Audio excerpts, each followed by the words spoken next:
राजीव। दोस्तों, आप जानते हैं कि इस वक्त हमारी टीम मुंबई में पहुंची हुई है और महाराष्ट्र में लोकसभा चुनाव को लेकर क्या सरगर्मियां हैं उसको हम जरा समझने की कोशिश कर रहे हैं इस कार्यक्रम के जरिए। लेकिन महाराष्ट्र में हम जब हैं, मुंबई में हैं और हमारे ठीक पीछे आप देख रहे हैं गेटवे ऑफ इंडिया और इधर आपको हमारे पीछे बैकग्राउंड में दिखाई भी दे रहा होगा, लेकिन ठीक मेरे आगे जो है वो होटल ताज है, उस तक भी ले चलेंगे आपको। लेकिन दूसरी तरफ जो महत्वपूर्ण बात यह है कि यहाँ से हम ये जानने समझने की कोशिश कर रहे हैं कि आने वाले समय में ये चुनाव किस दिशा में जा रहा है। यानी कि लोकसभा 2024 का चुनाव अब 20 तारीख को 5वें चरण का मतदान है और 5वें चरण का मतदान जो है वहाँ ये महाराष्ट्र में भी होना है और महाराष्ट्र में इसके साथ 48 सीटों के लिए जो मतदान की प्रक्रिया है वो समाप्त हो जाएगी और इसके बाद सिर्फ 25 और 1 तारीख की के जो वोटिंग का जो प्रक्रिया है वही रहेगी। यानी कि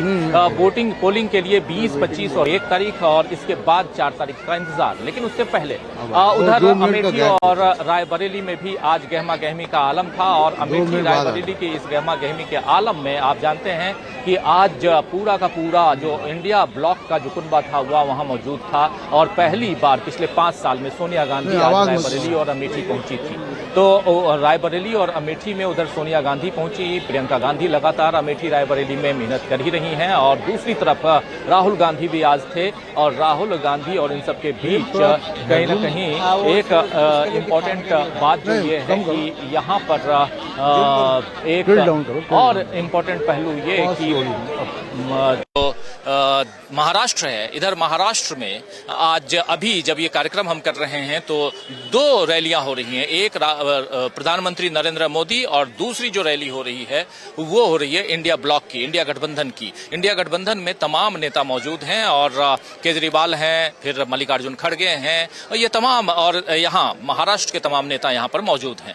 लेकिन पहले महाराष्ट्र की चर्चा करें और महाराष्ट्र की खूब हम चर्चा करेंगे। हमारे साथ कुछ वरिष्ठ साथी हमेशा न्यूज पॉइंट में जैसे जुड़ते हैं वो जुड़ेंगे भी, लेकिन उससे पहले आपको हम लिए चलते हैं सीधे अमेठी और रायबरेली, जहां आज पहली बार प्रियंका गांधी और राहुल गांधी का साथ देने के लिए वहां पर अमेठी और रायबरेली में न सिर्फ अखिलेश यादव थे बल्कि वहां पर सोनिया गांधी भी पहुंची थी। सबसे पहले सुनते हैं आज जब ये जो चुनावी प्रक्रिया का आखिरी पड़ाव जब पहुंचा तो राहुल गांधी ने अपने लिए वोट मांगते हुए क्या कुछ कहा। राहुल गांधी ने साफ साफ वहां पे कहा है कि आप जो कुछ भी कहिए, हम जो चाहें वो प्रधानमंत्री नरेंद्र मोदी से बुलवा सकते हैं, क्योंकि अभी आपने देखा कि खटाखट से लेकर प्रधानमंत्री नरेंद्र मोदी इधर अदानी और अंबानी तक का जिक्र कर उठे।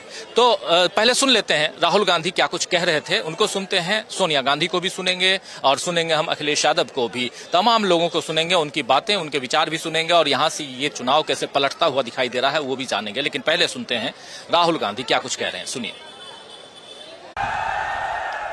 आपने देखा होगा, अगर आप किसी भी व्यक्ति से पूछो कि हिंदुस्तान में क्या मुद्दे हैं, वो आपको बोलेगा बेरोजगारी, महंगाई, भागीदारी।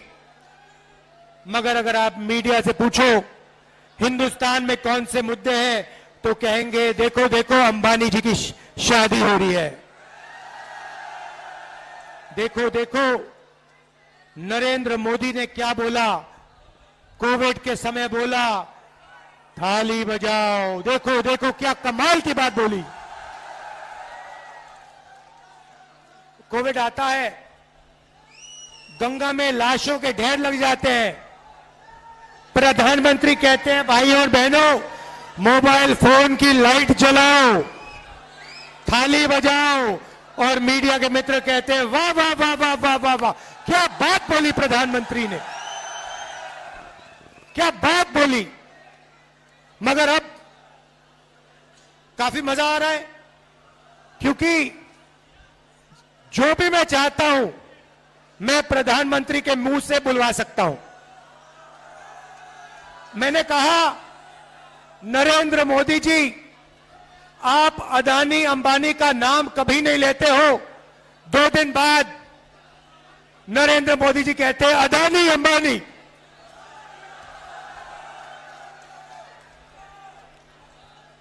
फिर मैंने कहा कि हम बैंक अकाउंट में ठकाठक ठकाठक ठकाठक ठकाठक पैसा डालेंगे। नरेंद्र मोदी अपने भाषण में कहते हैं ठकाठक ठकाठक ठकाठक ठकाठक। आप मुझे बताओ क्या बुलवाना है नरेंद्र मोदी से, मैं कल बुलवा देता हूं। 2 मिनट लगेंगे। और अगर कुछ नहीं बुलवाना है वो भी बता दो। नरेंद्र मोदी हार एक्सेप्ट कर गए हैं।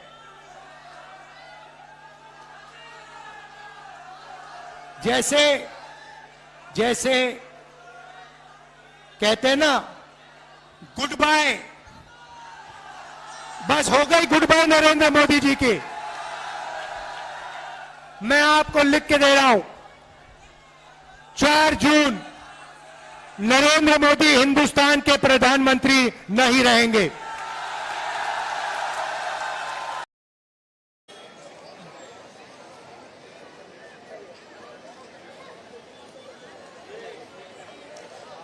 तो सुन रहे थे आप, सीधा सीधा यहाँ कह रहे हैं राहुल गांधी की लिख कर रख लीजिए 4 जून के बाद प्रधानमंत्री नहीं रहेंगे नरेंद्र मोदी। लेकिन यहाँ पर एक सबसे बड़ी बात यहाँ पर ये हो रही है कि जो भी आप चाहिए आप लिख कर दीजिए, मैं प्रधानमंत्री नरेंद्र मोदी से बुलवा दूंगा। आप क्या सुनना चाहते हैं उनके मुंह से, क्योंकि अभी तक मैंने ठकाठक बोला, उसके अलावा जो भी बातें मैंने कही हैं प्रधानमंत्री नरेंद्र मोदी उन्हीं बातों को वहां दोहराते हुए नजर आ रहे हैं।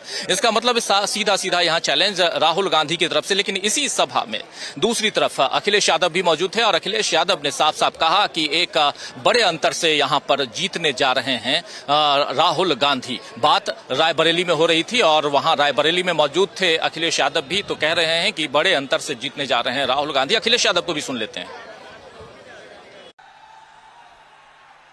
जहां से मैं चल करके आया हूं, लगातार मुझे सड़कों पर जन सैलाब दिखाई दे रहा है, जो अभी मैदान में नहीं पहुंच पाया है।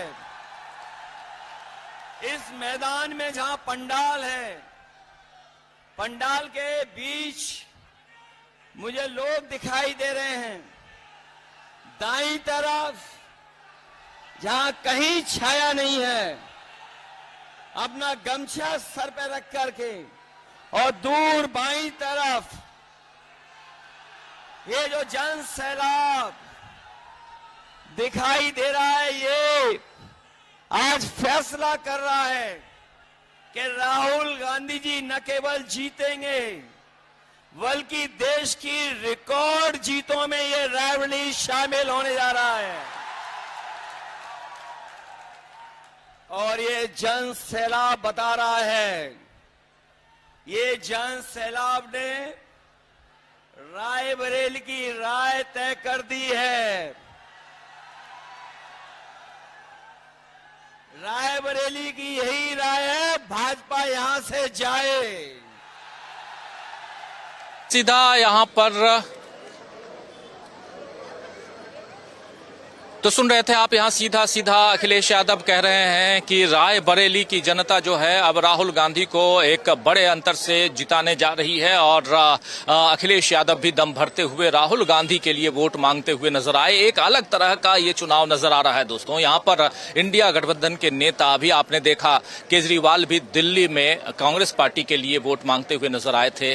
अभी इधर आप देख रहे हैं कि अमेठी और रायबरेली में अखिलेश यादव नजर आए वोट मांगते हुए। अखिलेश यादव जब लड़ रहे थे अभी कन्नौज से, तो वहां पर राहुल गांधी वोट मांगते हुए नजर आए। तो सब अलग अलग वोट मांगते हुए नजर आते हैं और यही एक खूबी है इंडिया गठबंधन की, जहां पर सब एक हिसाब से एक दूसरे के लिए वोट मांग रहे हैं और इस बार प्रण करके बैठे हैं कि किसी भी ढंग से, जैसे राहुल गांधी कह रहे हैं कि लिख कर रख लीजिए कि 4 तारीख के बाद प्रधानमंत्री नरेंद्र मोदी इस कुर्सी पर नहीं रहेंगे। लेकिन इसी मंच पे आज इसी रायबरेली में सोनिया गांधी भी पहुंची थी। और आपको बता दूं कि पिछले 5 साल में यह पहला मौका था जब किसी चुनावी जनसभा को संबोधित करने के लिए सोनिया गांधी पहुंची थी।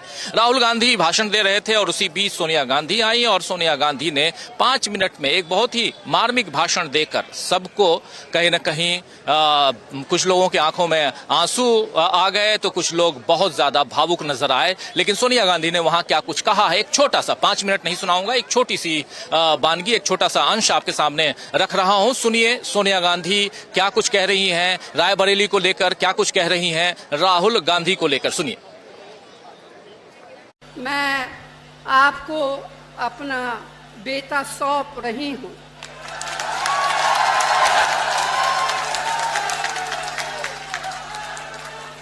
जैसे आपने मुझे अपना माना, वैसे ही राहुल को अपना मान कर रखना है।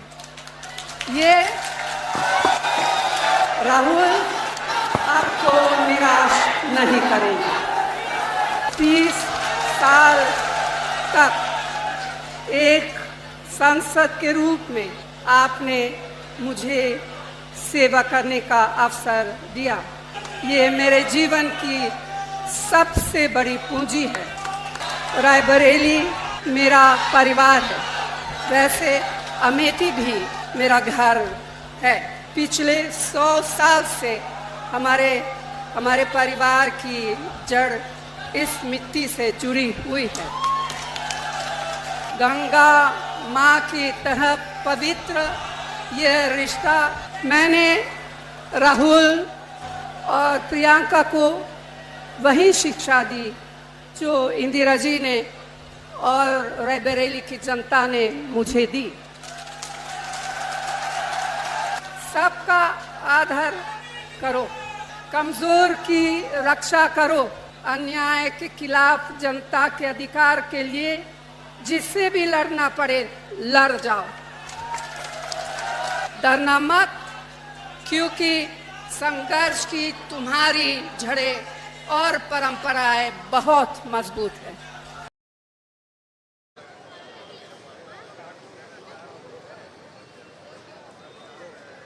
तो आप सुन रहे थे यहाँ पर सोनिया गांधी, डरना मत क्योंकि संघर्ष की जड़ें जो है काफी मजबूत हैं। और सोनिया गांधी कह रही हैं कि यहाँ पर हमने वही सारी बातें, इनको वही शिक्षा दी है जो इंदिरा गांधी ने मुझे दी थी। तो इंदिरा गांधी की शिक्षा जो है वो सोनिया गांधी, और सोनिया गांधी की शिक्षा राहुल गांधी और प्रियंका गांधी तक। तो ये तमाम बातें आज उधर रायबरेली में हो रही थी, और रायबरेली में एक बहुत ही महत्वपूर्ण, एक अलग तरह का माहौल आज दिखाई दे रहा था। 20 तारीख को आप जानते हैं चुनाव है, और उससे पहले ये आज कल शाम 5 बजे तक चुनाव की गतिविधियां खत्म हो जाएंगी, यानी चुनाव प्रचार बंद हो जाएगा। और इसके बाद सब जो लगेंगे वो इंतजार करेंगे कि 20 तारीख को ज्यादा से ज्यादा वोटर निकल के आए और वोट डाले। तो ये एक अलग तरह की परिस्थितियां निर्मित होती हैं, आप हमेशा जानते हैं चुनाव के समय, क्योंकि मतदाताओं को रिझाना और उनके बीच जाना और अपनी दावेदारी ज्यादा से ज्यादा मजबूती के साथ पेश करना, ये सब करते हैं। लेकिन यहाँ पर सोनिया गांधी का आना बहुत मायने रखता है, और उसके साथ साथ सोनिया गांधी का ये भावुक बयान और भाषण जो है, बहुत ही भावुक भाषण। और इस भाषण में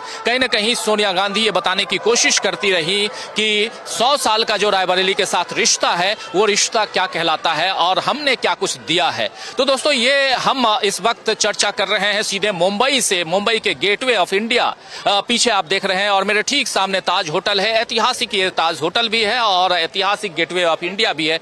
120-121 साल पुराना होटल है। अगर जरा कैमरे को पलटा कर दिखा सकें तो दिखा दीजिए हमारे तमाम दोस्तों के लिए। और उसके बाद सीधा आप तक ये ताज होटल आप देख रहे हैं, और ये तस्वीरें हम आप तक पहुंचा रहे हैं, ये ताज होटल। और उसके अलावा पीछे, हमारे पीछे जो है ये आप जानते हैं बहुत ही एक शानदार कहें तो गेटवे ऑफ इंडिया, और इसके पीछे अरब सागर है। आप जानते हैं समुद्र के किनारे बसा हुआ ये शहर मुंबई कुछ खास इसलिए भी है क्योंकि ये दिल्ली नहीं बल्कि ये मुंबई है। और दिल्ली में भी इंडिया गेट है, लेकिन यहाँ गेटवे ऑफ इंडिया है। ये बॉलीवुड है और यहाँ पर सितारे काफी पाए जाते हैं, और ये देश की जो उद्योग नगरी कह सकते हैं वो भी है, यानी कि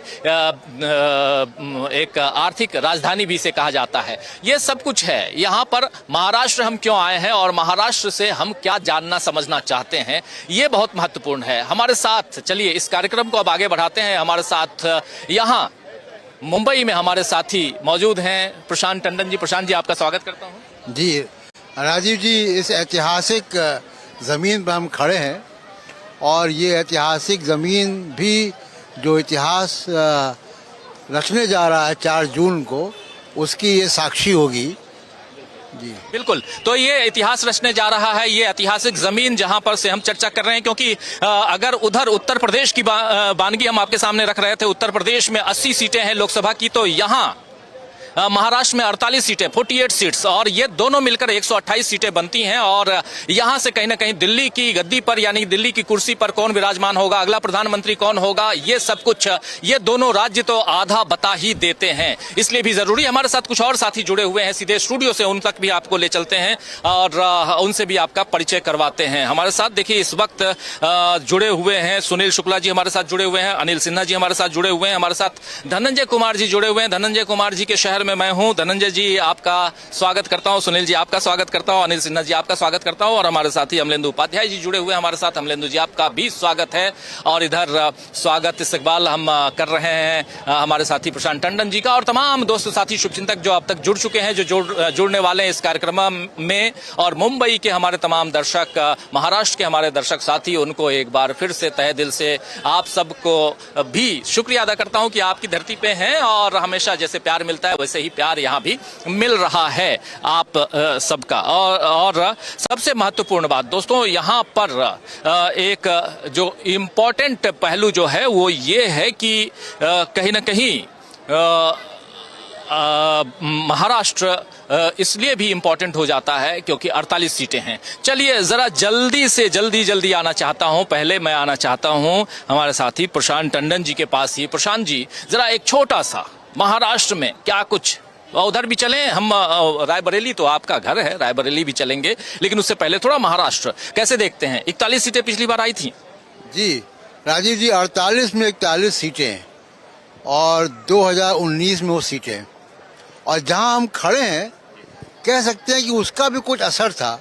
ये वही ताज होटल है जहां पे आतंकवादी हमला हुआ था, और जब पुलवामा की घटना हुई और बालाकोट हुआ तो इस ताजमहल होटल में जो आतंकवादी हमला हुआ था उसकी भी यादें हरी हो गई, जो जख्म थे वो हरे हो गए, और उसका असर दिखाई दिया जो 48 में 41। दूसरी वजह थी कि शिवसेना के साथ जो अभी महाराष्ट्र को तय करना है कि असली शिवसेना कौन है, उस शिवसेना के साथ गठबंधन था। इस बार नहीं है, इस बार एक उनकी अलग टुकड़े पार्टी का के साथ गठबंधन हुआ है।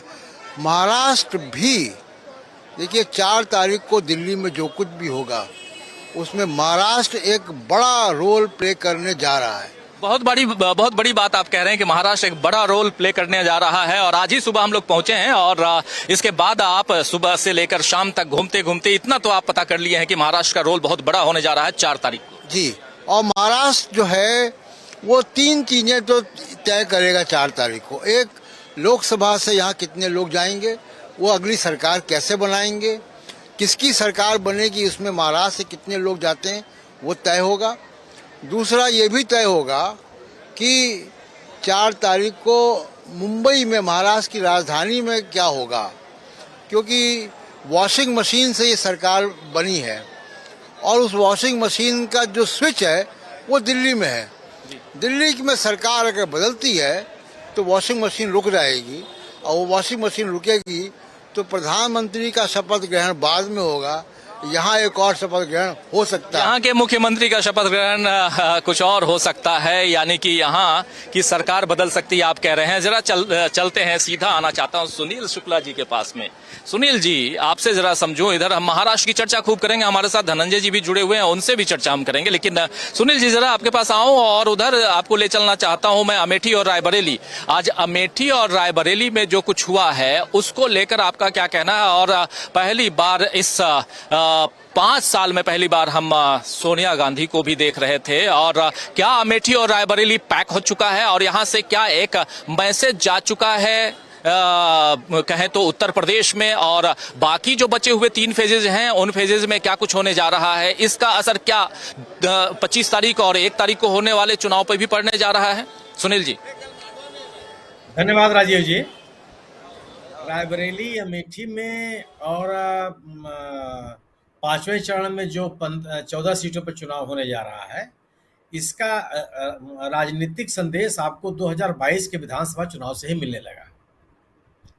2017 के विधानसभा चुनाव में समाजवादी पार्टी, कांग्रेस सब सब साफ थे इधर, लेकिन भारतीय जनता पार्टी को जबरदस्त सफलता मिली थी। 2022 के चुनाव में रायबरेली की 5 सीटों में से 4 सीटें समाजवादी पार्टी के पक्ष में गई। एक सीट जो भारतीय जनता पार्टी के पक्ष में गई वो भी कांग्रेस की नेता अदिति सिंह रही हैं, जो अब बीजेपी के साथ हैं और वो भी प्रचार नहीं कर रही हैं बीजेपी के लिए। अमेठी में 2 सीटें बीजेपी के पास है। ये अलग की बात है कि वो विधायक जो वहां के थे उन्होंने राज्यसभा के चुनाव में बीजेपी का साथ दिया, लेकिन वो वहां पे इस लोकसभा के चुनाव में बीजेपी उम्मीदवार स्मृति जी का प्रचार नहीं कर रहा है। तीसरी चीज अगर आप देखिए तो अमेठी में प्रधानमंत्री जी प्रतापगढ़ तक भाषण देने के लिए आए, लेकिन अमेठी रायबरेली नहीं गए।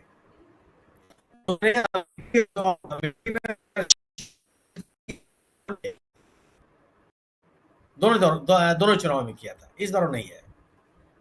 आप इस 14 जो सीटें हो रही हैं, 14 सीटों पर जो चुनाव हो रहा है उसमें केवल और केवल बुंदेलखंड का इलाका ऐसा है, बुंदेलखंड की 3 सीटें जहां पे भारतीय जनता पार्टी का एक इतिहास है।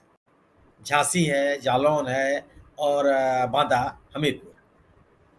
बांदा एक ऐसी सीट है जहां जनसंघ के भी उम्मीदवार चुनाव जीत चुके हैं, लेकिन वो स्थिति नहीं रही कि भारतीय जनता पार्टी अपने को वहां मजबूत कर ले। भारतीय जनता पार्टी आज भी आर.के. सिंह पटेल के भरोसे है, जो आर.के. सिंह पटेल बीएसपी से समाजवादी पार्टी दोनों से चुनाव जीत चुके हैं।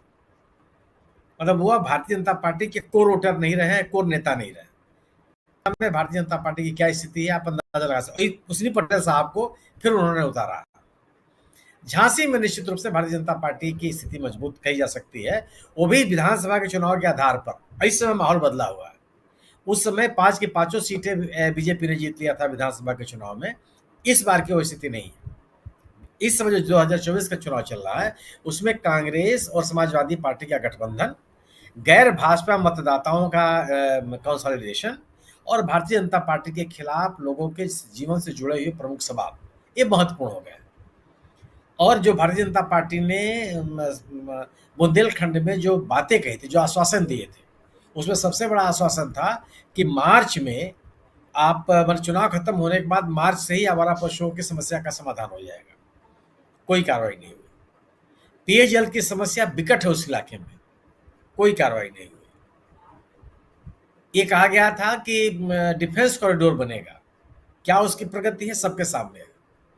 अगर डिफेंस कॉरिडोर का सपना पूरा हुआ होता तो कम से कम बुंदेलखंड में बेरोजगारी का सवाल अहम नहीं होता, लेकिन वहां भी सवाल अहम है।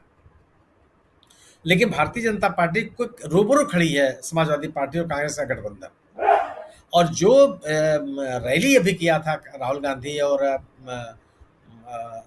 अखिलेश यादव ने, और जो जनमानस वहां जुड़ा था, वो इस बात को बताता है किस तरह का माहौल है। अवध के क्षेत्र में आप चले आइए। अवध के क्षेत्र में बाराबंकी, लखनऊ, मोहनलालगंज, कैसरगंज, गोंडा, फैजाबाद, इसमें 5 सीटें ऐसी हैं, मोहनलालगंज, कैसरगंज, गोंडा, कौशाम्बी और फैजाबाद, ये 5 सीटें ऐसी हैं जहां पे हार जीत का फैसला 30,000 से 70,000 के बीच में हुआ था। कब हुआ था? जब राष्ट्रवाद की आंधी चल रही थी। बालाकोट और पुलवामा की पृष्ठभूमि में चुनाव हो रहा था। आज वो स्थिति नहीं है। कौशाम्बी का एक उदाहरण ले लीजिए। कौशाम्बी की स्थिति है कि कौशाम्बी जिले की 3 सीटें बीजेपी हार गई थी। उप मुख्यमंत्री केशव प्रसाद मौर्य जी वहां आ रहे थे। और जो इस संसदीय क्षेत्र में प्रतापगढ़ जिले की 2 सीटें आती हैं, वो भी जनसत्ता दल के पास है, रघुराज प्रताप सिंह के पास। और रघुराज प्रताप सिंह ने बीजेपी का समर्थन करने से मना कर दिया। वो वक्तव्य दे रहे हैं कि मैंने अपने कार्यकर्ताओं को, समर्थकों को कहा है कि आप अपना निर्णय लेने के लिए स्वतंत्र हैं। क्या स्थिति बनती है वहां? कैसरगंज की बात आप जरूर कर सकते हैं। कैसरगंज में जो देश का पहला चुनाव हुआ था उसमें हिंदू महासभा जीती थी। एक वहां पे माहौल देख सकते हैं कि भारतीय जनता पार्टी का एक इतिहास है। लेकिन उसी कैसरगंज में 5 बार बेनी प्रसाद वर्मा चुनाव जीते, समाजवादी पार्टी के नेता के रूप में और कांग्रेस के नेता के रूप में। वो उनकी स्थिति रही है। फैजाबाद में 1991 में खाता खुला बीजेपी का, जब राम जन्मभूमि का आंदोलन चल रहा है। इन सभी इलाकों में भारतीय जनता पार्टी तब मजबूत हुई है जब कोई न कोई लहर रही। सामान्य राजनीतिक स्थितियों में मुश्किल रहा है बीजेपी के लिए स्थान बनाना। बाकी जो 3 चरणों की बात की आपने, जो बाकी बचेंगे 2 चरण, 6वां और 7वां, पूर्वी उत्तर प्रदेश में चुनाव हुए। इस पूर्वी उत्तर प्रदेश का राजनीतिक माहौल की कल्पना आप इससे कर सकते हैं कि गाजीपुर में भारतीय जनता पार्टी के अपने पास विधानसभा की कोई सीट नहीं है, अम्बेडकर नगर में कोई सीट नहीं है, आजमगढ़ में कोई सीट नहीं है, बलिया में का 2 सीट है, चंदौली में 10,000 की सीट से जीती थी लोकसभा की सीट भारतीय जनता पार्टी। बाकी के जो इलाके हैं उनके बारे में भी जो 2019 के चुनाव में एक तरफा माहौल था वो नहीं है और मजबूती से गठबंधन लड़ रहा है। सबसे बड़ी चीज यह है कि जो जन समुदाय आ रहा है इंडिया गठबंधन की सभाओं में, वह एक ऐसा जन समुदाय आ रहा है जो अपने नेताओं के साथ संवाद करता हुआ दिखाई पड़ रहा है। आज आप सोनिया गांधी के बारे में आप कह रहे हैं, सोनिया गांधी की यह सभा बहुत महत्वपूर्ण है इस लिहाज से कि एक भावनात्मक अपील, जो मैं उस इलाके में जाके आपसे कह सकता हूं कि रायबरेली में वहां के स्थानीय लोगों का सोनिया गांधी के साथ एक भावनात्मक लगाव, पार्टी लाइन से ऊपर उठ करके व्यक्तिगत रूप से उनके प्रति लोग मैंने जो उनके स्थानीय लोग हैं उनके साथ एक स्नेह रखते हैं, एक आदर का भाव रखते हैं। उनका वहां आना, इस तरह का भावनात्मक भाषण देना एक महत्वपूर्ण परिवर्तन है पूरे रायबरेली में भी और अमेठी में। तो मैं मानता हूं कि एक बड़ा राजनीतिक संदेश सोनिया गांधी के इस रैली से, इस जनसभा से निकली है, जिसका असर दूर तक जाएगा। और केवल यही नहीं, इस चुनाव का इस रैली का असर आसपास के कई संसदीय क्षेत्रों में पड़ेगा, जो भले उनका चुनाव बाद के चरणों में। मेरा अपना मानना यह है कि इंडिया दल समूह 5वें चरण में और आने वाले चरणों में भारतीय जनता पार्टी को गंभीर राजनीतिक चुनौती देता हुआ दिखाई पड़ रहा है। उसका सबसे बड़ा कारण मैं मानता हूं कि जो जनता के सवाल हैं उसमें भारतीय जनता पार्टी मौन है और जो उसके अपने एजेंडे हैं वो चल नहीं पा रहे हैं। उनका एजेंडा चाहे ध्रुवीकरण का हो और चाहे राम मंदिर का, वह सतह पर नहीं दिखाई पड़ रहा है। और इतना शांत चुनाव आपको बताता है कि भारतीय जनता पार्टी का एजेंडा आम लोगों में प्रभावी नहीं है। जी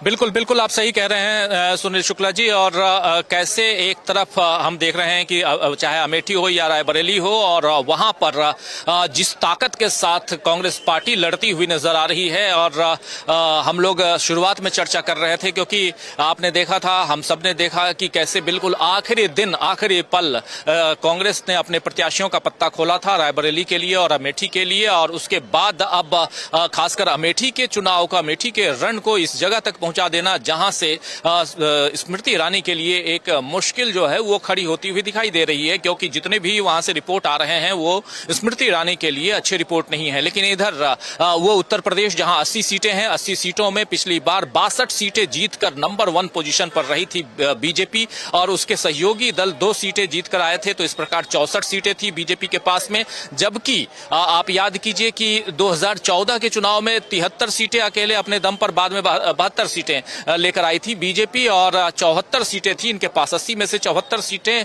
एनडीए के पास थी। और इस बार कह रहे थे लोग कि 80 की 80 सीटें हम लेके आएंगे। लेकिन दूसरी तरफ अखिलेश यादव कह रहे हैं कि 79 तो हम जीत चुके हैं, और एक सीट जो क्योटो है यानी वाराणसी है उस पर अभी कांटे की टक्कर है। चलिए उस पर भी बात हम करेंगे, लेकिन जरा महाराष्ट्र आ जाते हैं और महाराष्ट्र की स्थिति क्या है उस पर चर्चा जरा करें। और हमारे साथ यहाँ लगातार बने हुए हैं हमारे साथी प्रशांत टंडन जी, लेकिन एक साथी हमारे और हैं जो महाराष्ट्र पर गहरी पकड़ रखते हैं, और धनंजय जी हमारे साथ जुड़े हुए हैं। धनंजय जी, सीधे आपके पास ही आना चाहता हूं, महाराष्ट्र को कैसे देखा जाए? आप हालांकि महाराष्ट्र से मुझे पता है कि बाहर हैं, और लेकिन फिर भी एक लंबा वक्त गुजार चुके हैं, यहाँ की राजनीति से आप रग रग से वाकिफ हैं। और ऐसे में 48 सीटें, और इन 48 सीटों को अगर उधर कुछ इधर से उधर होता हुआ अगर हम उत्तर प्रदेश में देखते हैं तो क्या महाराष्ट्र में भी वैसा ही देखा जाए? क्योंकि अब महाराष्ट्र की इस राजनीति में एक दो नहीं बल्कि 6 पार्टियां हैं। 2 पार्टी एनसीपी की, 2 पार्टी शिवसेना की, 1 पार्टी बीजेपी, 1 पार्टी कांग्रेस, ये मिलाकर के सीधे 6 पार्टियां, और उसके अलावा छोटी छोटी पार्टियां तो हैं ही। इन सब को देख लीजिए तो एक बहुत ही कड़ा मुकाबला यहां दिखाई दे रहा है। लेकिन फिर भी किसको एज है धनंजय जी?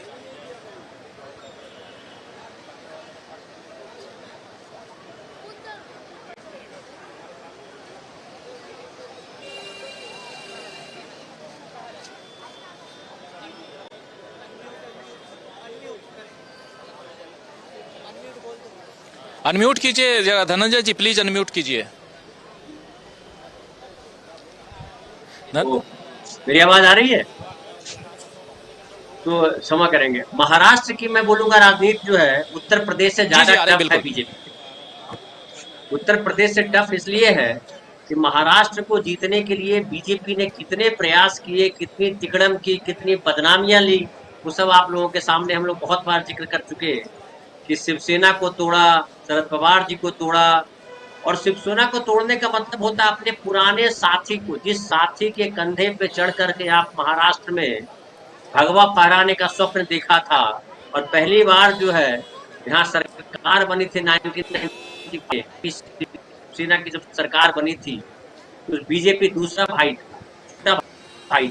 उसके बाद जब उसी समय याद कीजिए 2000 नरेंद्र मोदी जी, और उसके बाद जो है वहाँ जो घटनाक्रम हुआ गुजरात में, और उसके बाद वाजपेयी जी जिस तरह से नाराज हुए और कहा कि राष्ट्र धर्म निभाइए, और ये तय हो चुका था कि नरेंद्र मोदी जी को सत्ता से हटाया जाना है, मुख्यमंत्री पद से हटाया जाना है।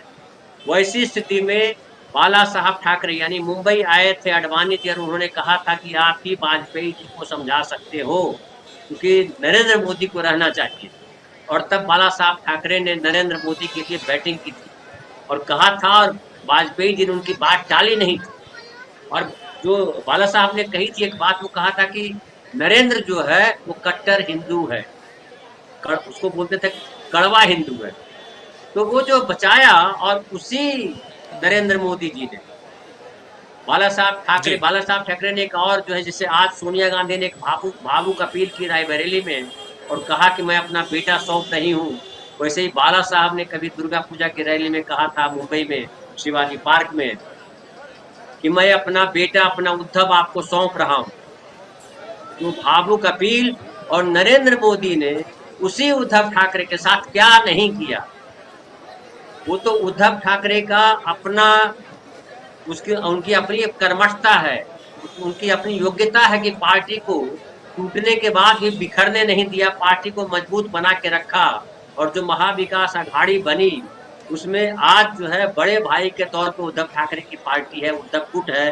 भले उनका चुनाव चिन्ह छीन लिया, भले उनका नाम छीन लिया, सब छीन लिया, लेकिन मशाल लेकर के जो उद्धव ठाकरे निकले हैं, तो मुंबई में ही देखिए, तो मुंबई में 6 सीटें, और मुंबई की 6 सीटों में 2 सीटों को छोड़ करके 4 सीटों पर उद्धव ठाकरे गुट का सीधा मुकाबला है शिवसेना गुट के साथ। और उत्तर मुंबई खास करके है, उत्तर मुंबई में पीयूष गोयल चुनाव लड़ रहे हैं, जहां कभी संजय निरुपम जीत करके आए थे, राम नाईक को हराया था उन्होंने, गोविंदा जीत करके आए थे।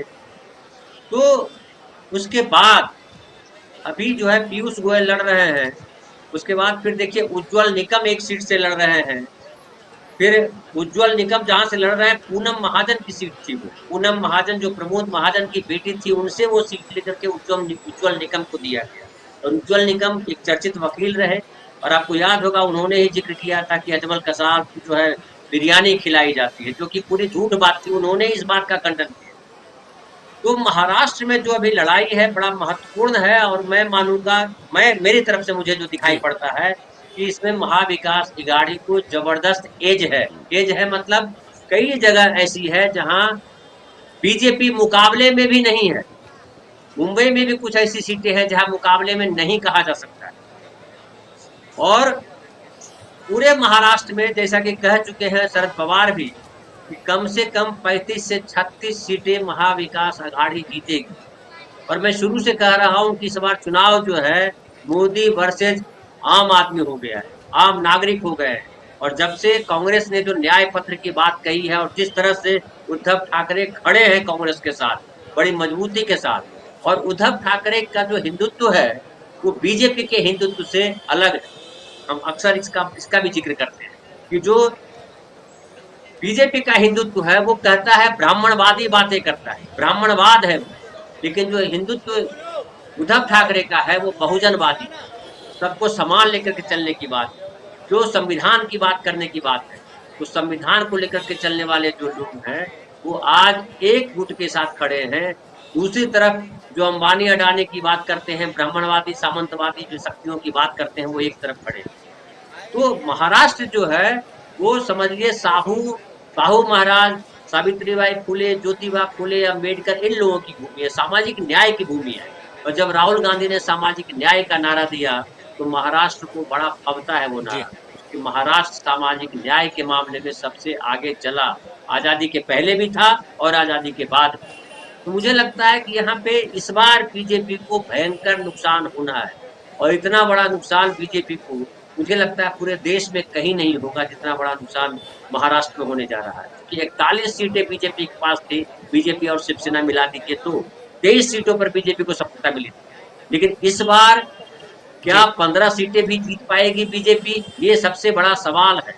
तो मुझे लग रहा है कि बीजेपी को इस बार यहाँ बड़ा झटका लगेगा। जी राजीव जी।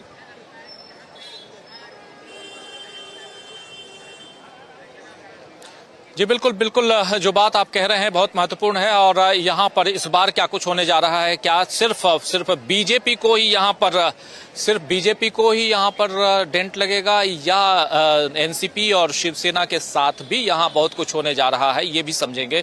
जरा एक जल्दी से एक कमेंट लेना चाहता हूँ, अनिल सिन्हा साहब के पास आना चाहता हूँ, और उसके बाद फिर इधर हमारे साथी प्रशांत टंडन जी जुड़े हुए हैं। महाराष्ट्र को लेकर बहुत सारी बातें करनी अभी बाकी हैं, और महाराष्ट्र की 48 सीटें किस दिशा में जाती हुई दिखाई दे रही हैं। 41 सीटें पिछली बार जो गठबंधन था बीजेपी और शिवसेना का, जो टूटा हुआ शिवसेना नहीं, पूरा का पूरा जो उद्धव ठाकरे वाला शिवसेना, जिसमें शिंदे भी थे, शिंदे गुट भी था, उसके पास 18 सीटें गई थी। 18 और 23 सीटें मिलकर 41 सीटें हुई थी। लेकिन अब क्या होने जा रहा है, ये बहुत महत्वपूर्ण है। जरा आना चाहता हूं अनिल जी, अनिल सिन्हा साहब आपके पास, और आपसे समझूं कि आप कैसे देखते हैं महाराष्ट्र को अगर अलग अलग हिस्सों में बांट दिया जाए। विदर्भ से महाराष्ट्र में चुनाव की शुरुआत हुई थी, और अब मुंबई जहां हम पहुंचे हुए हैं, यहां पर 20 तारीख को चुनाव की गतिविधियां यानी मतदान समाप्त हो जाएगा, और सबको इंतजार रहेगा 4 जून का। लेकिन उससे पहले क्या उधर की हवा जो है, विदर्भ की हवा यहां तक पहुंचती हुई आपको दिखाई देती है? महाराष्ट्र को बहुत नजदीक से आपने देखा, इसलिए भी आपसे भी समझूं। देखिए क्या हुआ, महाराष्ट्र में इनकी वॉशिंग मशीन ने बहुत सारी सफाई अपनी ही कर दी, मतलब कि अपने ही कपड़े धो डाले इन्होंने।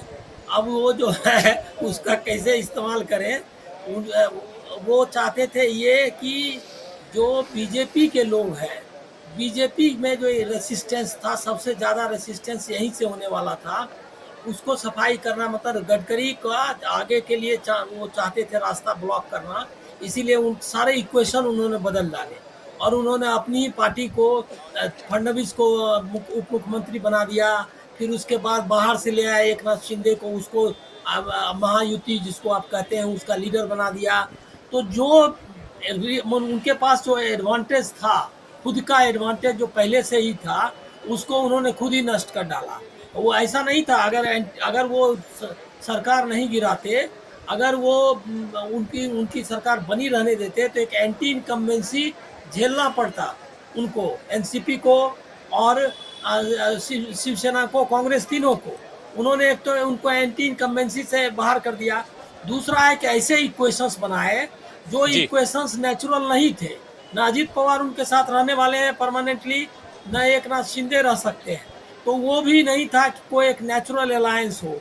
तो महायुति नाम की कोई चीज़ है नहीं यहाँ, और एक दूसरे के खिलाफ ही काम कर रहे हैं, ये भी लोगों को अंदाजा है। मैं आपको बता दूं कि यहाँ पर जो वोट डालने गए थे पिछले बारामती में, तो जो कमल के समर्थक थे वो कमल चिन्ह नहीं था, इसीलिए वोट डालने ही नहीं गए।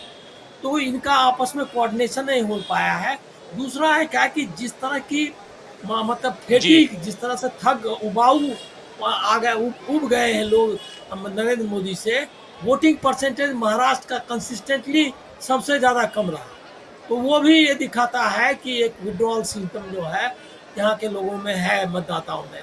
मेरा भी अंदाज़ा, मैं जल्दी से आपको समअप करूँगा कि जो सिचुएशंस हैं, इसमें सबसे बड़ी पार्टी के, मतलब यहाँ महाराष्ट्र में शिवसेना उद्धव होगी, और उनको काफ़ी सीटें मिलने वाली है ज़्यादा। मतलब बम्बई वगैरह में, बम्बई के बारे में एक ये भी जान लीजिए कि बम्बई में 6 की 6 सीटें मिलती रही हैं दोनों को।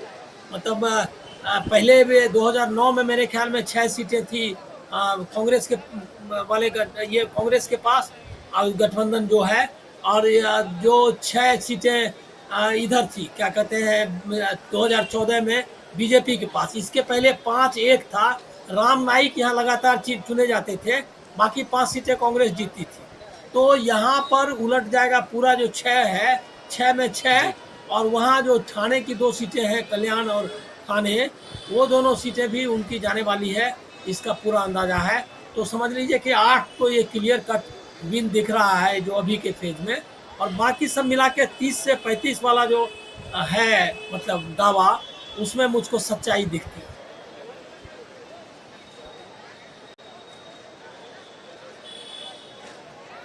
30 से 35 सीटों का दावा, उसमें सच्चाई दिख रही है। और आज ऐसे ही दावे जो हैं हो रहे थे यहाँ भी। प्रशांत जी, आप याद कीजिए, यहाँ जब हम लोग कई लोगों से बात कर रहे थे और कई सारे हमारे पत्रकार साथी कुछ और लोगों से भी, तो 30-35 का दावा वो भी कर रहे थे। और यहाँ पर क्या दम, कितना दम है, ये बहुत महत्वपूर्ण जानना है। जरा आपसे भी समझूं कि क्या आपको भी लगता है कि 30 से 35 सीटों का दावा जो है, मतलब महाविकास आघाड़ी को, उसमें दम है? राजीव जी, महाराष्ट्र का चुनाव और बीजेपी का भविष्य कि पिछली बार बीजेपी 25 पे लड़ी, 23 सीटें जीती और वो शिवसेना के साथ गठबंधन था। अब यहाँ पे 2 शिवसेना है और उन 2 शिवसेना में भी जो नई शिवसेना है, जो मैं कहूँ कि वॉशिंग मशीन से निकली हुई शिवसेना है, उसके साथ बीजेपी का गठबंधन है। ये बीजेपी की बहुत बड़ी स्ट्रेटेजिक गलती है और ये गलती 4 जून को दिखाई भी देगी, क्योंकि बीजेपी को जो स्ट्राइक रेट इतना हाई था कि 25 सीटें लड़ी, 23 जीती, उसमें शिवसेना का वोट ट्रांसफर भी हुआ था। इस बार वो नहीं होगा। और जितने भी लोगों से मैं बात कर रहा राजीव जी, एक सवाल मैं ज़रूर रखता हूँ कि असली शिवसेना कौन? और लोग, मैं कहूँ कि 10 में से 9 लोग असली शिवसेना उद्धव ठाकरे की बता रहे हैं। अब अगर उद्धव ठाकरे की शिवसेना पे इस तरीके का ओवरवेलमिंग मैंडेट है तो उसका असर एनसीपी पड़ेगा, उसका असर बीजेपी पे पड़ेगा और उसका असर शिवसेना और खासकर वॉशिंग मशीन से निकली हुई शिवसेना पे तो ज़रूर पड़ेगा। अभी अनिल जी बात कर रहे थे ठाणे की, ठाणे के ही हैं एकनाथ शिंदे और वहाँ भी स्थिति कमज़ोर है उनकी।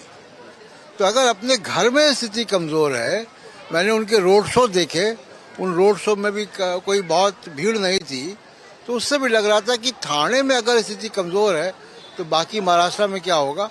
तो महाराष्ट्र में राजीव जी बहुत ये पहेली है महाराष्ट्र, लेकिन वो पहेली मैं कहूँगा कि उत्तर प्रदेश के बाद अगर कोई दूसरा राज्य होगा जो ये तय कर रहा होगा कि 4 जून के बाद दिल्ली की सत्ता पे कौन बैठेगा, उसमें महाराष्ट्र भी एक राज्य होगा। ये बहुत महत्वपूर्ण बात आप कह रहे हैं कि दिल्ली की सत्ता पर 4 जून के बाद आखिर कौन बैठेगा, तो उसमें से एक महाराष्ट्र भी एक राज्य होगा जो ये तय करेगा कि हाँ, दिल्ली की सत्ता पर बैठने के लिए आपको हमें जीत कर जाना होगा, यानी 48 सीटों में से मैक्सिमम सीटें निकालना होगा। लेकिन क्या मैक्सिमम सीटें जीतती हुई नजर आती है बीजेपी या उनका जो गठबंधन है महायुति, वो ये देखना होगा। आज जब हम लोग सुबह आ रहे थे तो हमने देखा कि एयरपोर्ट से लेकर तमाम चारों तरफ नरेंद्र मोदी के जो है पोस्टर्स, बैनर लगे हुए थे और पोस्टर्स, बैनर पटे हुए थे कह सकते हैं आज, क्योंकि यहाँ शिवाजी पार्क में नरेंद्र मोदी की सभा थी। तो वैसे ही दूसरी तरफ के जो कुर्ला बांद्रा जो कॉम्प्लेक्स है उसमें सभा थी आज इंडिया गठबंधन की और उसमें तमाम नेता मौजूद थे इंडिया गठबंधन के। तो दोनों तरफ से जो नेता हैं वो लुभाने की कोशिश जरूर कर रहे थे, लेकिन महाराष्ट्र एक बहुत ही महत्वपूर्ण हिस्सा है जिस पर अभी हमको फोकस हम कर भी रहे हैं, इसलिए हम यहाँ आए भी हैं समझने के लिए। उत्तर प्रदेश पे भी लगातार फोकस है और अमलेंदु उपाध्याय जी के पास जरा आना चाहता हूं एक बार जल्दी से। अमलेंदु जी, उत्तर प्रदेश इसको कैसे देखा जाए और उसमें भी अमेठी और रायबरेली, क्या यहाँ से जो हमने देखा था कि सबसे शुरुआत में अखिलेश यादव और राहुल गांधी ने मिलकर गाजियाबाद के एक होटल में जो प्रेस कॉन्फ्रेंस की थी, वहां से अखिलेश यादव का जो बयान था कि यहाँ की हवा जो है वो पूरब तक जाएगी, वो हवा अब अवध तक पहुंच चुकी है क्या? जो जिस हवा की बात कर रहे थे, अगर अवध तक पहुंच चुकी है तो वह हवा शायद पूरब तक पहुंचने में ज्यादा मुश्किल नहीं होनी चाहिए। क्या कुछ आप देखते हैं अमलेंदु जी? निश्चित तौर पर राजीव जी, जो अखिलेश यादव ने गाजियाबाद में कहा था कि गाजियाबाद से लेकर गाजीपुर तक जो भारतीय जनता पार्टी को साफ कर देंगे, लगभग उत्तर प्रदेश में वैसा ही होता हुआ दिखाई पड़ रहा है। और इसमें राजीव जी जो महत्वपूर्ण बात है वो ये है कि इसके पीछे भारतीय जनता पार्टी की अपनी जो अंदरूनी राजनीति है उसका भी बहुत बड़ा हाथ है कि वो एकदम साफ होती हुई दिखाई पड़ रही है। अगर महाराष्ट्र राजीव जी भारतीय जनता पार्टी को सत्ता से बाहर कर देगा तो उत्तर प्रदेश भारतीय जनता पार्टी को 200 से नीचे ला देगा। आप ये समझिए, उत्तर प्रदेश और महाराष्ट्र मिलकर के भारतीय जनता पार्टी को 200 से नीचे ले आएंगे। बाकी जगह जो भारतीय जनता पार्टी का नुकसान होगा वो भारतीय जनता पार्टी को 150 सीटों के नीचे ले आएगा। तो जो 400 पार की बात भारतीय जनता पार्टी कर रही थी वो 400 पार जो है वो 400 हार में बदलने जा रही है। निश्चित तौर पर ऐसा समझा जा सकता है जो अभी तक सूचनाएं आ रही हैं उनके आधार पर। आपने जो सवाल किया कि क्या ये जो पश्चिम से हवा चली वो अवध तक पहुंच चुकी है कि नहीं पहुंच चुकी है, निश्चित तौर पे ये हवा राजीव जी अवध तक पहुंच चुकी है और ये पूर्वांचल की तरफ पड़ रही है और आगे बिहार की तरफ भी बढ़ती हुई जा रही है ये हवा। तो हवा जो बहना शुरू हुई है राजीव जी, अब ये हवा जो है वो किसी के ऊपर रुक नहीं सकती है।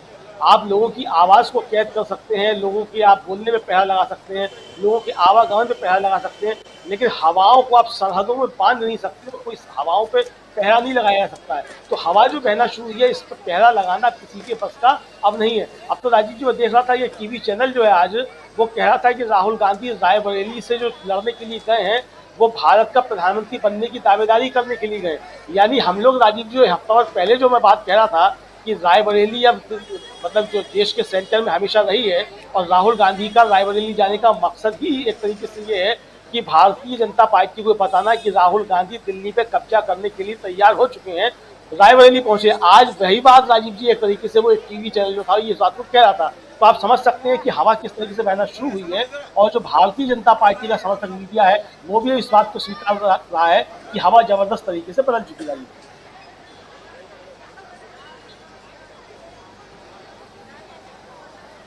जी जी जी, हवा जबरदस्त तरीके से पलटती हुई दिखाई दे रही है। उधर पश्चिम से पूरब की हम बात कर रहे हैं, लेकिन इधर भारत के पश्चिमी राज्य अगर महाराष्ट्र की बात करें तो महाराष्ट्र में भी हवा जो है वो बदलती हुई, समुद्र जितना आज शांत दिखाई दे रहा था उतनी ही खामोशी नजर आती है यहाँ के मतदाताओं में भी। लेकिन जब आप पूछिए टटोलिए तो चाहे बाहर के मतदाता हों जो उत्तर प्रदेश या बिहार से आए हों वो भी बात करते हैं इस बार परिवर्तन की। और यहाँ के लोगों से बात कीजिए तो वो अगर जैसे भी हमारे साथी प्रशांत टंडन जी कह रहे थे कि इनसे पूछिए अगर 10 लोगों से बात कीजिए तो 9 लोग जो हैं वो ये कहते हैं कि उद्धव ठाकरे की शिवसेना जो है वही ओरिजिनल शिवसेना है। तो इसके क्या मायने निकाले जाएं और क्या यहां से एक अलग हवा बहती हुई या कहें तो सियासी हवा जो है वो अपनी दिशा बदल चुकी है ये माना जाए? सीधा आना चाहता हूं इसी सवाल के साथ सुनील शुक्ला जी आपके पास। कैसे देखते हैं सुनील जी आप?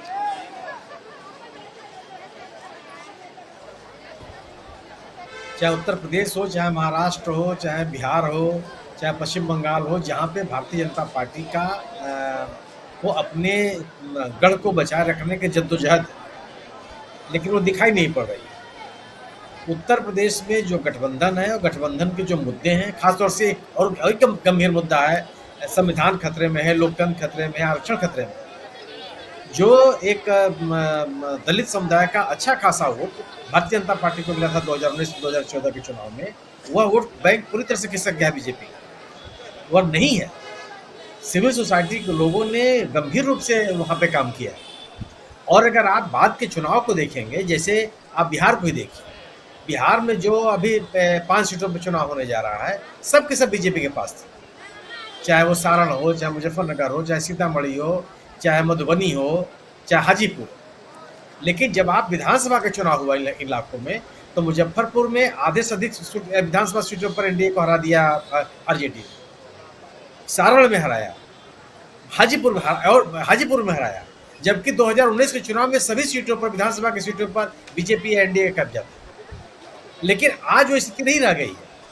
और अगर सीतामढ़ी और मधुबनी में तो बहुत मामूली अंतर से जीत हार हुई।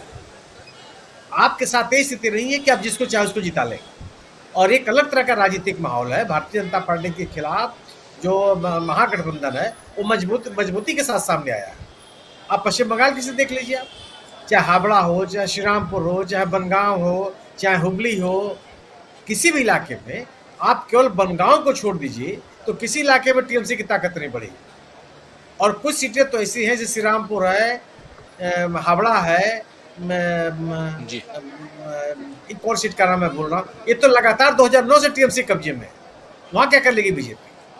और जो 2 सीटें ऐसी हैं, इन 2 सीटों पर इनका मामूली जीत, मतलब बहुत मामूली अंतर से हार जीत हुई, बैरकपुर और बनगांव। जो दोनों सीटें मामूली जीत हुई थी टीएमसी के और बीजेपी के बीच में। तो पश्चिम बंगाल की भी जो स्थिति है, ऐसा नहीं कि भारतीय जनता पार्टी जो अपनी ताकत जो इससे 2019 से बढ़ाई थी, मतलब अगर आप 1000, 2000, 10,000 कैसे जो सीटें आप जीते हैं, उन सीटों को बरकरार रखना बहुत मुश्किल है। और उन इलाकों में जो विधानसभा की सीटें हैं, टीएमसी ने सब जीती या आधे से अधिक जीती। तो विधानसभा के चुनाव के दौरान ही टीएमसी की ताकत बढ़ती चली गई पश्चिम बंगाल में, और आरजेडी की ताकत बढ़ती चली गई बिहार में, उन सीटों पर जिससे भारतीय जनता पार्टी ने जीत दर्ज किया। उत्तर प्रदेश की भी स्थिति वही है कि उत्तर प्रदेश में विधानसभा के चुनाव के दौरान समाजवादी पार्टी ने कई जिलों में तो खाता नहीं खोलने दिया बीजेपी, और जो उनके मुद्दे हैं वो सड़क पर बोल रहे हैं, सामने सामने खड़े हो गए हैं। वो भारतीय जनता पार्टी के ऊपर जो आरोप लगने लगे कि लोकतंत्र के ऊपर हमला कर रहे हैं, लोकतांत्रिक मूल्यों परंपराओं में कोई आस्था नहीं, और लोगों ने उसको देखा। अगर आप चुनी हुई सरकार को गिरा देंगे, चुने हुए मुख्यमंत्री को काम नहीं करने देंगे, विपक्षी दल के खाते को आप सीज कर लेंगे चुनाव के मौके पर, मुख्यमंत्री को गिरफ्तार करके जेल भेज देंगे, तो लोकतंत्र का और हनन क्या होता है? लोकतांत्रिक मूल्यों की अवहेलना इससे बड़ी क्या होगी? तो ये तमाम चीजें जो गैर भाजपा मतदाता है उनके बीच में गंभीर होती चली गई, और वो जो फ्लोटिंग मतदाता था जो 2014 या 2019 में एक अच्छे दिन की कामना में भारतीय जनता पार्टी के साथ जुड़ा हुआ था, वो पीछे हटता चला गया। अब आप ये देखिए ना, जब चुनाव की शुरुआत हुई थी तो लग रहा था कि कोई चुनौती नहीं है एनडीए के सामने, एक तरफा चुनाव होगा। आज क्या स्थिति है? आज स्थिति होती चली जा रही है कि जिस महाराष्ट्र में भारतीय जनता पार्टी को सबसे बड़ी चुनौती है, उस महाराष्ट्र में सबसे कम मतदान हो रहा है। अगर मोदी ब्रांड की इतनी लोकप्रियता है, अगर इस एनडीए सरकार को दोबारा लोगों को सत्ता में लाना है, तो लोग घर से निकल क्यों नहीं रहे हैं? सबसे बड़ा सवाल यह है कि भारतीय जनता पार्टी का स्टेक जिन राज्यों में है, चाहे बिहार हो, चाहे उत्तर प्रदेश हो, चाहे महाराष्ट्र हो, यहाँ मतदान का प्रतिशत बहुत कम है। भारतीय जनता पार्टी के खिलाफ मतदाताओं का एकीकरण है। तो मेरा अपना मानना है कि जो एक माहौल बना हुआ है, और पहले चरण से चुनाव से पता चला गया, वो असर आगे तक है। और यह धीरे धीरे मेरा मानना है कि भाजपा के खिलाफ या एनडीए के खिलाफ इन राज्यों में माहौल तब से बनने लगा था जब चुनाव के बाद विधानसभा के चुनाव हुए। अब बिहार को भी देख लीजिए और पश्चिम बंगाल को भी देख लीजिए, और महाराष्ट्र में तो मेरा अपना मानना है कि जिस तरीके से पार्टियों को तोड़ा गया, मेरा अपना मानना यह है कि पार्टियों को तोड़ करके उस दल के विधायकों को तो अपने साथ ले जा सकते हैं, सरकार भी बना लेंगे, सरकार चला भी लेंगे, लेकिन उस पार्टी के मतदाताओं को अपने साथ नहीं ले जा सकते। ये किसी राज्य में नहीं हुआ, और ये महाराष्ट्र में नहीं होगा। और अगर ये महाराष्ट्र में नहीं है, और उद्धव ठाकरे के साथ या शरद पवार के साथ एक जन सहानुभूति है और मुद्दे भी हैं, तो भारतीय जनता पार्टी के सामने तो बहुत बड़ी चुनौती है। भारतीय जनता पार्टी तो महाराष्ट्र में अकेले अपने मुद्दे पे कभी कुछ नहीं कर पाई। उसको शिवसेना का हमेशा सहारा चाहिए था, जो आज नहीं है। और शिवसेना के सबके जन स्वीकृत नेता वह भारतीय जनता पार्टी के खिलाफ गंभीरता के साथ लगे हुए, जनता भी उनके साथ जुड़ रही है। कोई एक ऐसा राज्य नहीं जहां भारतीय जनता पार्टी के ने व्यापक जन समर्थन से 2019 में सत्ता में आई, वह 2019 का ही माहौल है। एक बड़ी चुनौती उनके सामने है, और उन चुनौतियों का मुकाबला करता हुआ भारतीय जनता पार्टी दिख नहीं रही है। प्रचार लंबा है। प्रचार की अगर आप बात करेंगे तो बीजेपी के प्रचार के सामने कोई पार्टी खड़ी नहीं हो सकती। बहुत प्रचार है, बहुत संसाधन इनके पास, लेकिन जो जनता के मुद्दे हैं उन मुद्दों का जवाब बीजेपी के पास नहीं है। जी बिल्कुल बिल्कुल, आप सही कह रहे हैं कि जनता के मुद्दे और उन मुद्दों पर अपनी बात रखने के लिए बीजेपी के पास क्या जवाब है, ये देखना बहुत इंपॉर्टेंट है, लेकिन वो दिखाई नहीं देता। यानी कि बीजेपी के पास मुद्दे नजर नहीं आते हैं। क्या मुद्दों के अभाव में बीजेपी इस बार लड़खड़ाती हुई नजर आ रही है? जरा धनंजय जी बताइए, आप क्या आपको लगता है ऐसा कि बीजेपी के लड़खड़ाने का मेन जो कारण है वो यही है कि मुद्दों का अभाव?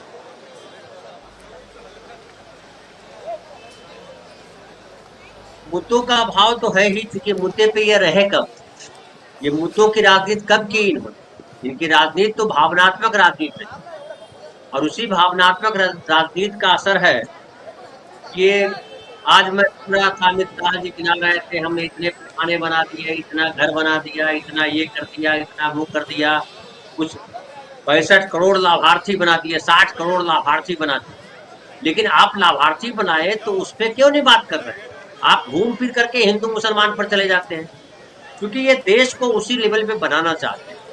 और देखिए उद्धव ठाकरे का छिटकना भी जो है ना, बहुत इनके लिए घातक साबित कैसे होगा ये मैं बताऊंगा आपको। अभी जो बता रहे थे अनिल जी भी कि ठाणे और आप कल्याण की बात कर रहे थे। ठाणे जो है इनका इलाका माना जाता है शिवसेना का पुराना गढ़, और वहां पे बड़े प्रभावी आज हैं शिंदे साहब, जो वहां के थे जब शिवसेना के नेता थे तब। लेकिन जब शिवसेना 2 पार्ट में हुई, शिंदे अलग हो गए, तो राजन विचारे जो वहां के सांसद थे वो उनके साथ नहीं गए। राजन विचारे अलग हैं और शिवसेना की तरफ से वो लड़ रहे हैं। तो शिवसेना वहां ज्यादा मजबूत है, एक नाथ शिंदे की वहां मजबूती नहीं है। फिर कल्याण सीट की बात करिए जहां से इनके बेटे लड़ रहे हैं श्रीकांत शिंदे। कल्याण सीट पे 6 विधानसभा है, 6 विधानसभा में 3 बीजेपी के पास है, एक जो है शिवसेना के पास, एक कांग्रेस के पास और एक जो है एनसीपी के पास। लेकिन हालत ये है कि वहां बीजेपी के लोग वो सीट चाहते थे, बीजेपी को सीट नहीं दी गई, लेकिन बीजेपी के लोग नाराज हैं। और कोई ताज्जुब नहीं कि जब श्रीकांत शिंदे के बेटा वहां हार जाए कल्याण में चुनाव, ये भी समझ लीजिए। अब मुंबई और कल्याण ठाणे की जब बात की जाती है तो हमेशा कहा गया कि यहाँ शिवसेना मजबूत है, और दूसरी पार्टी अगर कोई उभर के आई यहाँ पे तो कांग्रेस रही। मुंबई में जो बीजेपी को सीट मिलती रही उसमें बड़ा हिस्सा माना जाता है जो गुजराती और राजस्थानी और उत्तर भारतीय वोटर है, उनकी वजह से बीजेपी की मजबूती है। और खास करके उत्तर मुंबई की बात करते हैं तो राम नाईक जीतते रहे, फिर जो है गोपाल शेट्टी जीतते रहे, हालांकि राम नाईक भी हारे। उसके बाद जो है जो प्रमोद महाजन की बेटी पूनम महाजन जहां से चुनाव जीती, वो कभी सुनील दत्त का इलाका हुआ करता था, नहीं क्षमा करेगा, सुनील दत्त का इलाका नहीं था। सुनील दत्त का इलाका जो है वो जहां संजय निरुपम लड़ना चाह रहे थे, जहां से जो है अमोल कीर्तिकर जी को दिया गया टिकट। अब अमोल कीर्तिकर दिया गया और वाइकर जी को टिकट दिया गया इनकी तरफ से। अब सोच लीजिए रविंद्र वाइकर 2 दिन पहले ही बयान दिया था उन्होंने कि हम तो मजबूरी में आए हैं, तो जेल नहीं जाना था। तो ज्यादातर जो शिंदे गुट के साथ जो लोग हैं तो वह है जो जेल से बचना चाहते थे। यानी शिवसेना का जो कोर वोटर है वो अभी के साथ, और इसका कि पूरी मुंबई में पिछली बार 6 की 6 सीटें बीजेपी गठबंधन को मिला था। इस बार अगर एक सीट भी अगर आ जाती है मुंबई में तो बड़ी खुशी मनाना चाहिए हमें। तो पीयूष गोयल की सीट थोड़ा सा मुझे लग रहा है कि वहाँ कांग्रेस का कैंडिडेट उतना मजबूत नहीं है। लेकिन सीटें राहुल जहाँ खड़े हैं, अनिल देसाई वहाँ लड़ रहे हैं, राहुल से वाले पिछले जो है एमपी थे वो शिंदे गुट में चले गए, तो जाहिर है शिंदे गुट का वो प्रभाव मुंबई में नहीं। तो मुझे लग रहा है कि इस चुनाव बीजेपी के लिए वो लैंडस्लाइड डिफीट के तौर पे याद किया। और याद कीजिए जो वाजपेयी जी का समय था, साइनिंग इंडिया का नारा दिया गया था और सोनिया गांधी आई थी और पूरा साइनिंग इंडिया बदल गया था, इंडिया दूसरी तरह से चमकने लगा था, वही इस बार दिखाई पड़ रहा। अभी रायबरेली में जब सोनिया गांधी उतरी और उन्होंने भावुक अपील की कि मैं अपना बेटा सौंप रही हूँ, और जिस तरह से अखिलेश साथ खड़े हैं और जो रैली में जिस तरह से भीड़ आई, आप मतलब जहां भी देखिए राहुल इस तरह से बात कर रहे हैं संविधान को लेकर के, सामाजिक न्याय को लेकर, उसके अलावा जो गरीबों को 1 लाख रुपए देने की बात की जा रही है, वो तमाम बातें आम आदमी कर रही है। और महाराष्ट्र में खास करके इसकी बड़ी है, वहां राम मंदिर का कोई ये नहीं है, हिंदुत्व का भी कोई नहीं। अब एक जो जिसकी वजह बाला साहब ठाकरे एक बहुत बड़ी वजह थी महाराष्ट्र में, समझिए इस बात और सबको समझना चाहिए। महाराष्ट्र में जो बीजेपी थी उसमें बाला साहब ठाकरे की बड़ी भूमिका थी। आप इसको ऐसे भी समझ सकते हैं कि मराठीवाद का जो शिवसेना का था कि मराठी संस्कृति, मराठी लोग, मराठों, वही मराठी मानस और मराठी संस्कृति जब बाला साहब दिया उद्धव ठाकरे की वजह से, राज ठाकरे वहीं रहे, तो राज ठाकरे कहाँ चले गए? जो मानस है वो प्रबोधन कांत ठाकरे हैं, जो उनके दादाजी थे, वो भी उसी सोच विचार के थे। तो मुझे लग रहा है कि महाराष्ट्र इस बार बदला हुआ रूप होगा, और बीजेपी को जो इस बार नुकसान होने जा रहा है, आगे आने वाले शायद 10, 15, 20 वर्षों तक उसकी भरपाई नहीं हो पाएगी। जी, आने वाले समय में भरपाई हो पाएगी या नहीं हो पाएगी, महाराष्ट्र की राजनीति में क्या कुछ होने जा रहा है, ये सबकी निगाहें टिकी हुई हैं। इसलिए भी क्योंकि महाराष्ट्र का चुनाव परसों समाप्त हो जाएगा, कल चुनाव प्रचार समाप्त हो जाएगा और सोमवार को यहाँ का चुनाव पूरा पैक हो जाएगा। और इसके बाद महाराष्ट्र पर नजरें निगाहें जो है टिकी इसलिए भी रहेंगी क्योंकि 48 सीटें हैं, कम नहीं होती हैं 48 सीटें। इन 48 में से 41 सीटें एनडीए जीत कर आई थी 2019 में, लेकिन 2024 क्या 2019 की तरह है, ये बहुत दिलचस्प है ये समझना। लेकिन उससे पहले चर्चा आगे बढ़ाऊं और अनिल सिन्हा साहब आपके पास आना चाहता हूं। अनिल जी, कैसे देखते हैं आप ओवरऑल, अब 5वें चरण का मतदान सामने है और इस चुनाव को की दिशा क्या अभी तक आपने अपने विश्लेषणों के आधार पे तय मान लिया, उस लाइन में आप लेके जा पाए हैं अभी तक कि हाँ ये चुनाव जो है वो अब पैक हो चुका है? मुझको लग रहा है कि वो हो गया करीब करीब, जो अब चौथे फेज के बाद से जो लग रहा है कि पूरा पैक हो गया है। अब नैरेटिव बनाने में नाकाम रही है बीजेपी। और मोदी जी के साथ एक और बड़ी दिक्कत हो गई। आप देखिए क्या है कि जरा ऑप्टिक्स भी देखिए, अखिलेश है, मतलब उनका इलाज देखिए, ये क्या कहते हैं जो उनके गठबंधन के सहयोगी हैं, इंडिया गठबंधन के, राहुल गांधी कहीं जाते तेजस्वी हो या अखिलेश हो, उधर स्टालिन देखिए, जो पूरा है इसमें आपको लगेगा कि एक दूसरे के लिए सम्मान भी है, एक दूसरे को आगे ले जाना है। तो जो स्ट्रक्चरल है यूनिटी वो तो है ही, साथ में एक तरह से इमोशनल तरह का बॉन्डिंग भी दिख रहा है। इन लोगों को लग रहा है कि हम एक दूसरे की मदद करें। आप देख लीजिए कि मोदी जी अकेले हैं और उनका अगर है कोई तो मतलब हम एक और हमारे एक है जो अमित शाह जी, इसके अलावा आपको कोई दिखेगा नहीं। इवन पार्टी के अंदर में भी मुझको लग रहा है कि वो उस तरह का माहौल नहीं दिख रहा है जो बाकी इंडिया गठबंधन में। दूसरा है क्या कि जो शिफ्टिंग नैरेटिव के कारण अब जो हमको लग रहा है तीसरा 3 जो बचा हुआ है फेज, जो अब हो जाएगा जल्दी, वो उसमें वो कोशिश कर रहे हैं कि कम्युनलिज्म को ही मुख्य मुद्दा रखें, हिंदू मुसलमान को भी। और वो मुद्दा देखिए कि उसका कितना असर था, इसका अंदाजा आप लगा सकते हैं कि जब राम मंदिर वाले मामले को लेकर के इतना हाइप बनाया और उसको कर रहे हैं, उसको बार बार रिवाइव कर रहे हैं।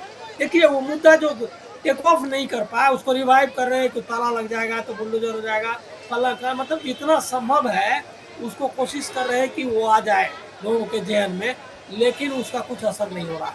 तो मुझको लग रहा है क्या कि अब वो पैक हो गया है और अब गिनती में नहीं जाना चाहिए, लेकिन ये मुश्किल है कि बीजेपी उसको टच कर पाएगी, मतलब कहीं से भी जो ये है क्या कहते हैं बहुमत का आंकड़ा है उसको वहाँ तक पहुँच पाएगी, इसकी संभावना बहुत कम है।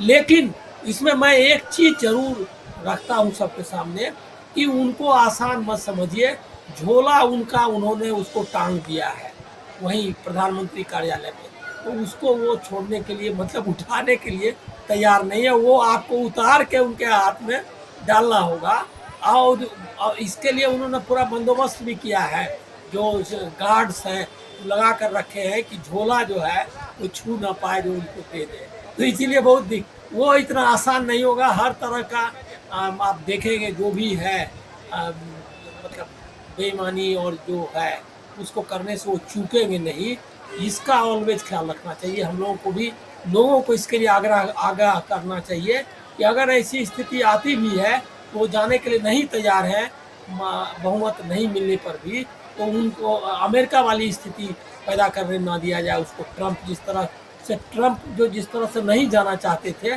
और अंतिम दम तक उन्होंने कोशिश की कि बने ही रहे वहाँ, तो वो उसको आपको करना, उसको रेसिस्ट करना पड़ेगा। ये लोगों की जिम्मेदारी है। जी बिल्कुल आप सही कह रहे हैं। यहाँ पर परिस्थितियां बदलती हुई दिखाई दे रही हैं, लेकिन झोला उल्टा टांगना जो कह रहे हैं आप, ये बहुत महत्वपूर्ण बात कह रहे हैं। और जरा अब क्लोजिंग की तरफ आते हैं और प्रशांत टंडन जी आपसे समझूं, क्या आपको भी लगता है कि 5वां फेज और यहाँ से सब कुछ जो है वो एक दिशा, एक डायरेक्शन में वो, और जिसके बारे में आप लगातार चर्चा करते रहे हैं, कहते रहे हैं कि हवा बदल चुकी है, हवा बदल रही है, तो हवा बदल चुकी तक में आप पहुंच चुके हैं और यहाँ से अब 5वां फेज, 6वां, 7वां और पैक? महाराष्ट्र का चुनाव राजीव जी कल शाम को प्रचार खत्म हो जाएगा और 20 को मतदान है। ये महाराष्ट्र का चुनाव, जो देश का चुनाव पलटा है, महाराष्ट्र का चुनाव, महाराष्ट्र का उसमें बड़ा योगदान है। और आप देखिए कि जो उद्धव ठाकरे हैं या शिवसेना है, उसने कितनी लंबा सफर तय किया है विचारधारा का। एक उत्तर भारत के लोग शिवसेना को एक कट्टर पार्टी के तौर पर जानते हैं और वो पार्टी आज कांग्रेस के साथ खड़ी है, एनसीपी के साथ खड़ी है। उद्धव ठाकरे जब मुख्यमंत्री बने तो उनका मुख्यमंत्री काल आज भी लोगों को याद है। आज भी मुंबई में जब मैं आया तो बहुत से लोगों से बात हुई, वो मुख्यमंत्री काल आज भी लोगों को याद है, उनके किए हुए काम याद है। तो एक तो ये फैक्टर है। दूसरा कि बाल ठाकरे की लेगेसी, वो उसका वारिस कौन है। अभी जब हम लोग बात कर रहे हैं और अभी सामने से एक गाड़ी निकली शिवसेना एक नाथ शिंदे और उनके ऊपर भी पोस्टर जो है बाल ठाकरे का लगा हुआ। तो ये लड़ाई, महाराष्ट्र इस बात को समझ रहा है कि बाल ठाकरे की लेगेसी तो उद्धव ठाकरे को ही होगी। शिवसेना का मतलब जो है वो मातोश्री है, यानी ठाकरे है। दूसरी बात देखिए, बहुत उत्तर भारत के लोग खासकर शिवसेना को बड़ी उग्र पार्टी के तौर पर जानते रहे। मुंबई में और महाराष्ट्र में शिवसेना बिल्कुल एक अलग तरीके की पार्टी है और यहाँ शिवसेना की शाखाएं होती हैं। शाखाएं हमने आरएसएस की सुनी है, यहाँ शिवसेना की शाखा में आप जाएंगे तो आपको एक एम्बुलेंस दिखाई देगी। तो एक सामाजिक कार्य और वो थाना घेरने से लेकर अस्पताल भेजने तक तमाम चीज़ों पे उसका असर होगा। और एक और बहुत महत्वपूर्ण बात राजीव जी, हम लोग कल तक हैं यहाँ पे तो काफ़ी चर्चा होगी मुंबई के बारे में। मुंबई की 6 सीटें पिछली बार बढ़ गई थी, 3 शिवसेना की और 3 बीजेपी की। अब इस बार स्थिति बहुत अलग है। जो बिरयानी का नामकरण देने वाले, पॉलिटिक्स में बिरयानी को इंट्रोड्यूस करने वाले उज्जवल निकम, वो भी मैदान में है और उनकी स्थिति बहुत खराब है। जो फीडबैक मुझे मिला है कि उनकी स्थिति बहुत अच्छी नहीं है और वो मुश्किल में है उनका चुनाव बहुत। दूसरा कि पीयूष गोयल, उनके बारे में भी जो फीडबैक है कि उनको लगता है कि बहुत मेहनत करने की ज़रूरत पड़ेगी। अब समय निकल गया है, मतलब अब जो होना था वो हो चुका है। दूसरा कि जो अनिल सिन्हा जी कह रहे कि मोदी साहब अकेले मंच पे रहते हैं, वो कभी भी महायुति है तो महायुति उनके मंच पे नहीं दिखाई देती है। और आज ही इंडिया गठबंधन की रैली हुई है यहाँ पे, जिसमें पूरा गठबंधन दिखाई दे रहा है। तो महाराष्ट्र एक बड़ा इम्पोर्टेंट रोल राजीव जी तय करने जा रहा है और उसमें 4 तारीख को महाराष्ट्र क्या करता है उसका असर मुंबई में भी होगा, उसका असर दिल्ली में भी होगा और देश की राजनीति में होगा। बिल्कुल, महाराष्ट्र क्या कुछ तय करेगा। 48 सीटें, उसका असर देश की राजधानी में भी होगा क्योंकि यहीं से एक उत्तर प्रदेश और उसके बाद महाराष्ट्र, उसके बाद अगर आगे बढ़िए तो सिर्फ 2 से आगे बढ़े तो तीसरा जो है वो है पश्चिम बंगाल। पश्चिम बंगाल भी बहुत महत्वपूर्ण है। उसके बाद चौथा राज्य है वो बिहार और बिहार के बाद 5वां राज्य जो है वो तमिलनाडु है। तमिलनाडु ऑलरेडी पैक हो चुका है और ये तमाम राज्य किस दिशा में लेके जाते हैं, खासकर उत्तर प्रदेश और महाराष्ट्र देखना बहुत दिलचस्प है। और महाराष्ट्र का चुनाव 20 तारीख को खत्म हो रहा है और यहां से 48 सीटों पर में से सबसे ज्यादा सीटें कौन सा गठबंधन जीत कर आता है, ये भी दिलचस्प होगा देखना। 4 तारीख को इन सब का पता चलेगा। हम लोग इस वक्त मौजूद हैं मुंबई में। मुंबई में हमारे पीछे आप देख सकते हैं गेटवे ऑफ इंडिया और हमारे आगे है होटल ताज और ये एक अलग माहौल, यहाँ पे भीड़ भाड़ शाम के वक्त ज्यादा होती है। बगल में अरब सागर है, आप जानते हैं, बिल्कुल गेटवे ऑफ इंडिया के पीछे। तो जो यहाँ की भौगोलिक स्थिति को जानते हैं, समझते हैं वो अच्छी तरह से जानते हैं, लेकिन ये बताने का मतलब मकसद सिर्फ यही नहीं है कि यहाँ की भौगोलिक स्थिति या यहाँ की जो ऐतिहासिक धरोहर है उसके बारे में जानकारी देना, बल्कि यहाँ की जो परिस्थितियां, सियासी स्थिति क्या बन रही है और सियासत किस दिशा में जा रही है, ये समझना बहुत जरूरी है। हमारे साथ यहाँ पर मौजूद हैं प्रशांत टंडन जी और स्टूडियो में हमारे साथ 4 साथी मौजूद हैं। सुनील शुक्ला जी हैं, हमारे साथ अनिल सिन्हा साहब हैं, हमारे साथ धनंजय कुमार सिंह और अमलेंदु उपाध्याय जी। आप लोग लगातार बने रहे अपनी चर्चा, अपने विचारों से आपने देश दुनिया को, हमारे साथियों को बहुत जानकारियां दी। आप सबका बहुत बहुत शुक्रिया अदा करता हूं इस चर्चा में शामिल होने के लिए, और बहुत बहुत शुक्रिया आप तमाम दोस्त साथी शुभचिंतक जो आप सब बने रहे हमारे साथ। आप सबका भी कमेंट नहीं ले पाता हूं जब बाहर रहता हूं, लेकिन इतना जरूर है कि यहां से कुछ न कुछ देने की कोशिश करता हूं, और भी अलग अलग जगहों पे जाकर। और मुंबई में क्या कुछ होने जा रहा है, मुंबई की 6 सीटें महत्वपूर्ण क्यों है, और विदर्भ से लेकर यहां तक की परिस्थितियां कैसे बदलती हुई दिखाई दे रही हैं, हवा का रुख कैसे बदल गया है, ये सब यहां पर हम जानने के लिए अभी कल भी मौजूद हैं और आप तक हम